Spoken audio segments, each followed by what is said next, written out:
নমস্কার সবাইকে। আজকে আষাঢ় মাসের 6 তারিখ রবিবার। তো আজকে সকাল সকালই চলে আসলাম এই জমিতে।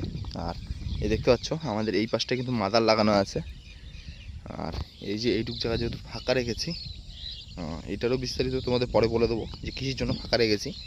মানে এইখানেও কিন্তু প্রায় 8-10টা পিলি কিন্তু হতো, যাই হোক ফাঁকা রেখেছি। আর অনেকেই কিন্তু আমাদের কাছে জিজ্ঞেস করেন, মানে আমার কাছে জিজ্ঞেস করেন যে দাদা বেড বাই বেডের দূরত্ব কত, বা চারা কীরকম লাগাবো। তো অবশ্যই বলে রাখি, যারা মূলত লাল গাঁদাটা করছেন, যে অরেঞ্জ গাঁদাটা করছেন, সেটার ক্ষেত্রে কিন্তু বেড বাই বেডের দূরত্ব কিন্তু 1.5 হাতের, আর হলুদের ক্ষেত্রে কিন্তু 2 হাতের। এই জিনিসটা মাথায় রাখবেন। আর চারা লাগাবেন হচ্ছে আপনি হচ্ছে এক হাতে আপনি 3টে দেন। এক হাত বলতে কেনু থেকে একদম নোক পর্যন্ত এই এক হাতে 3টে করে দিতে হবে। তো আর একটা বড় যে জিনিসটা তোমাদের দেখানোর, দেখতে পাচ্ছ কালকে কিন্তু কিছুটা জল ছেঁচেছিলাম, তারপরে কিন্তু জল ছেঁচা যাচ্ছিলো না। তার সব থেকে বড়ো কারণ হচ্ছে এই উপরের দিকে, মানে ওই পাশের জমির জলগুলো সব এদিক থেকে নামে, তো সেই ক্ষেত্রে কিন্তু জলগুলো আবার ঢুকছিল রিটার্ন, তার জন্য আর ছেঁচিনি। আর মূলত এরকম অবস্থায় থাকার পরে এই যে যখন রোদ্দুরটা উঠবে, সেই ক্ষেত্রে কিন্তু কিছু কিছু গাছ কিন্তু ঢুলে ঢুলে যাবে। তো এর জন্য কালকে একটা জিনিস ভুল বলেছি আপনাদের, হ্যাঁ, যে ডাইথেনিয়াম বলেছিলাম। ওটা ডাইথেনিয়াম না, আসলে ওইটা হচ্ছে ব্যাবিস্টন, যেটা মূলত শিকড় পচা টচে গেলে সেই হিসেবের জন্য ওষুধ, মানে পচা ধসার ওষুধ ওটা। তো যাই হোক, ব্যাবিস্টন স্প্রে করবো। আর এখনও কিন্তু নালিতে প্রায় জল কিন্তু আছে, দেখতে পাচ্ছ। আর এই সময় মানে এরকম যদি জল থাকে না, গাছের শিকড় তো পচে যায়, সেই ক্ষেত্রে কিন্তু গাছ কিন্তু কেটে কেটি হয়ে যায়। কেটে কেটি বলতে পাতা পাতা সব সরু হয়ে যায়, মানে একটা জলের একটা চাপ আর প্রচণ্ড পরিমাণে পচার ভয় লাগে। মানে বেশিরভাগ গাছগুলো কিন্তু মরে যাওয়ার কিন্তু চান্স থাকে। তো যাই হোক, দেখি এটার কি পরিস্থিতি করি। আর এই পাশে কিন্তু মানে মাদারগুলো রয়েছে, মাদারগুলো এখন সুস্থ সবল। আর এই জমিতে কিন্তু দেখতে পাচ্ছ এই টাইপের কিছু গুড়ি গুড়ি ঘাস উঠেছে। অনেকে বলেন যে দাদা মানে গাছের যাতে কোনো রকম ক্ষতি না হয়, কিন্তু এই টাইপের শ্যামা জাতীয় ঘাসগুলো কীভাবে দমন করা সম্ভব। তো এইটার জন্য কিন্তু আমরা এজিল ব্যবহার করব।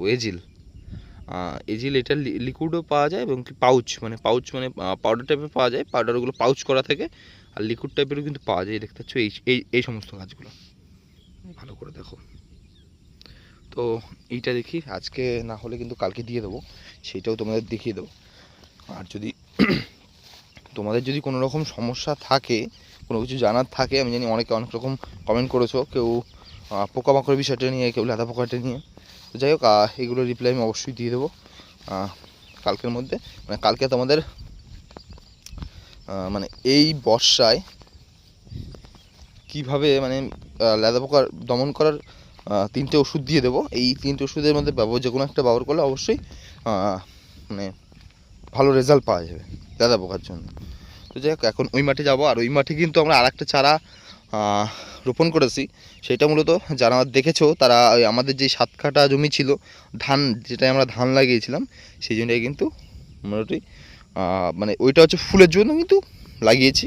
যাই হোক, ওই চারাটা কিন্তু লাগিয়েছি মানে 2-1 দিন আগে। এর জন্য কিন্তু ব্যস্ততার কারণে আপনাদের ভিডিও দিতে পারিনি। চলো মূলত এখন ওখানে যাই, তারপরে তোমাদের সাথে আবার দেখা হচ্ছে। এই মাঠের দিকে চলে আসলাম। আর এই দেখতে পাচ্ছ মানে আমাদের যে মূলত এই ফুল গাছটা ছিল, এগুলোর কিন্তু দড়ি ফড়ি সবই খোলা হয়ে গেছে। এই দেখতে পাচ্ছ এগুলো সব মিডিল খুঁটি।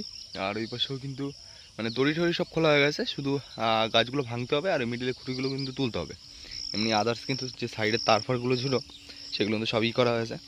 আমি বলেইছিলাম যে এত পরিমাণ ঝড় বৃষ্টি, আর তারপরে কিন্তু গাছে পুরো ওষুধ দিয়ে দিয়েছিলাম। বেশ কয়েকটা সমস্যার কারণে কিন্তু ফুল গাছটা কেটে ফেলতে হলো। আর এখনও দেখো গাছে কি পরিমাণ কড়িটা দেখো জাস্ট, মানে এখনও রাখলে এই যে এই টাইপের ফুলগুলো কিন্তু সব ফ্রেশ ফুল, দেখতে পাচ্ছ দেখো। তো যাই হোক, আমাদের ওই 7 কাঠা যে জমিটা, সেইটাই মূলত গাঁদার চারা লাগিয়েছে, সেটাও আপনাদের একটু দেখাই। আর এই যে চলে আসলাম আমাদের এই পাশের জমিটা 7 কাঠা। এবার এই জমিটা যারা বুঝতে পারছেন না তাদের ক্ষেত্রে বলে রাখি, এইটা মূলত এই চঞ্চলদার পাশে আমাদের যে 7 কাঠা জমিটা আছে সেইটা মূলত এইটা। আর এইটা আর বোঝার আরেকটা কারণ, মানে আমরা এইটা ধান লাগিয়েছিলাম, সেক্ষেত্রে আপনারা বুঝতে পারবেন। তো দেখতেই পাচ্ছেন নালি মানে বেডগুলো কিন্তু বড় করা হয়েছে এটাই, প্রায় 2 হাতের কিন্তু উপরে দেওয়া হয়েছে। আমি আবারও বলছি আপনাদের, হলুদের ক্ষেত্রে অবশ্যই 2 হাত করতে হবে, আর লালের ক্ষেত্রে কিন্তু 1.5 হাত, তারপরে বেশি করলে সেটা আপনাদের ব্যক্তিগত ব্যাপার। কিন্তু এইটা হচ্ছে জাস্ট মাস্ট। কিছু কিছু লোক লালের জন্য কিন্তু 1 হাত করেন, বা হয়তো যারা ডবল বেড করে তাদের ক্ষেত্রে কিন্তু পুরোপুরি আলাদা। তো মোটামুটি কিন্তু 2 দিন হলো চারা লাগানো হয়েছে, এখনও কিন্তু শিকড় কিন্তু হয়নি। দেখো দেখাই, এই যে কালো মতো দেখুন, দেখতে পাচ্ছ? এই যে আসলে কতটা বোঝা যাচ্ছে ঠিক বোঝা যাচ্ছে না, এই যে কালো মতো এখানে একটা গোট টাইপের হয়েছে, শিকড় কিন্তু ছাড়বে 2-1 দিনের মধ্যেই।